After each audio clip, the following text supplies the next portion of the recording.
Nous avons maintenant Madame Sandrine Rousseau qui souhaitait poser également une deuxième question. Oui, ma question s'adresse à Madame Normand.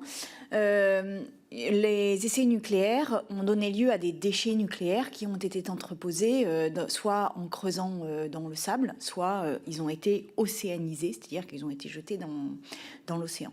Est-ce qu'il y a une information de la population sur les lieux où il y a du stockage de déchets nucléaires, et est-ce que ça rentre dans le cadre des indemnisations possibles des habitants de ces îles? Je vous remercie. Donc Madame Léna Normand, vous avez la parole.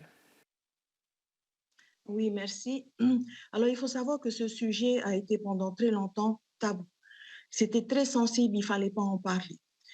Donc, c'est que depuis peu que la parole s'est un peu libérée.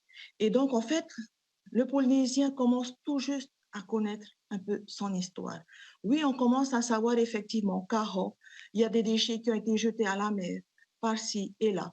Donc, il y a vraiment tout un travail de sensibilisation qui est en train de se mener, et même au sein du système éducatif, mais qui est vraiment tout juste en train de le faire. Maintenant, par rapport au calcul justement et à l'indemnisation, comme le citait Madame Maître Labruni, le CIVEN se base justement sur la dose efficace qui se calcule de par la dose interne et la dose externe.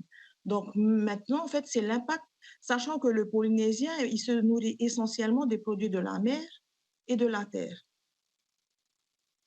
Mais comment justement évaluer cette dose? Il y a des déchets. À Hau, par exemple, on sait que même sous la dalle, à un endroit, il y a encore du plutonium. On sait que le plutonium, il vit des milliers d'années. Donc, on sait à peu près, mais la population, voilà. Il y a encore tout un travail de sensibilisation à faire, parce que pendant longtemps, on nous a dit et on a cru que oui, les essais étaient propres. Donc maintenant, il faut faire le travail inverse. Et c'est pas simple. Et c'est pour ça que, une fois de plus, je remercie Madame la députée pour l'initiative. Voilà les éléments de réponse que je peux vous apporter. Merci. Merci beaucoup. Et la dernière question, c'est Monsieur Mars.